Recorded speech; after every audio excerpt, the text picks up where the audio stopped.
Welcome to my channel, guys!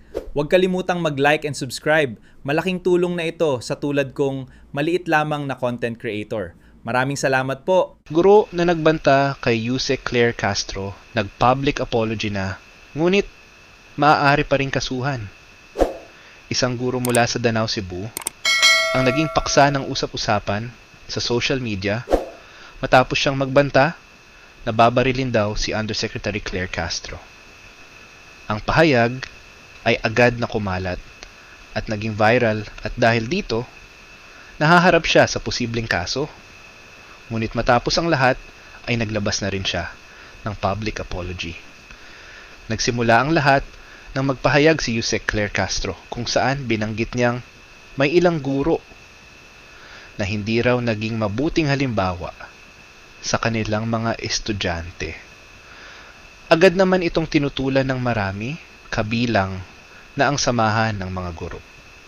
Bilang tugon, ang gurong si Zenith Enriquez ay nagpost sa Facebook at nagbiro na babarilin daw niya si Yusek Claire Castro. Sumagot ang guro na may madiing salita, babarilin ko siya sa bibig. Ang sagot na yon ay agad na kumalat at naging viral sa buong social media. Mabilis namang tumugon si Yusek Claire Castro. Sa kanyang pahayag, sinabi niyang, ang ginawa ng guro ay hindi simpleng biro lamang. Dahil ginawa ito online, maaari itong ituring na grave threat na may mas mabigat na parusa kung saan ay hanggang 4 na taong pagkakakulong. Bukod dito, maaari ring isampa ang administratibong kaso na maaaring maging dahilan upang matanggal siya sa serbisyo at mabawi ang kanyang lisensya sa pagtuturo. Dahil sa bigat ng mga reaksyon ng publiko, nagpa siya na humingi ng tawad si Enriquez. Sa kanyang public apology, sinabi niyang, sorry po talaga sa nagawa ko.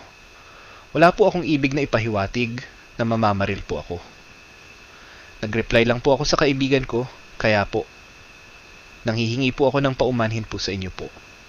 From the bottom of my heart, sorry po talaga sa nagawa ko. Humiling pa siya na sana ay wag nang saktan o i-bash ang kanyang mga anak dahil sa kanyang ginawa. Ngunit sa kabila ng paghingi ng tawad, nanindigan pa rin si Yusek Claire Castro na maaari pa ring panagutin ang guro. Ayon sa kanya, bilang isang guro, dapat ay laging mabuting halimbawa ka sa iyong mga estudyante. At kapag ganito ang iyong sinasabi sa publiko, lalo na sa social media, ay maaari itong tularan ng mga bata. Hanggang ngayon, hindi pa rin malinaw kung magsasampa na ng formal na reklamo si Yusek Claire Castro. Halika't panoorin natin ang video ng pag-public apology ng nasabing guro. Magandang umaga po sa ating lahat.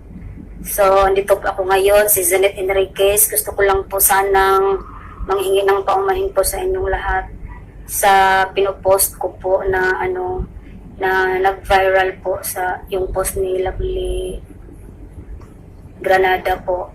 Gusto ko lang po manghingi ng paumanhin po sa inyo. Sorry po talaga sa nagawa ko. Wala po akong ibig na ipahiwatig na mababaril po ako. Nag-reply lang po ako sa yung kaibigan ko na si Len po.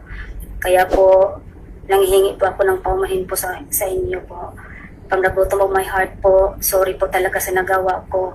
At saka, yung wag naman po sanang ibabash yung mga anak ko kasi ang dami po kasi nagme-message sa akin, sa mga anak ko na nagbabash po sila. Sana po ay stop na natin po itong inaamin ko po na may kasalanan po ako. Sorry po talaga sa inyong lahat.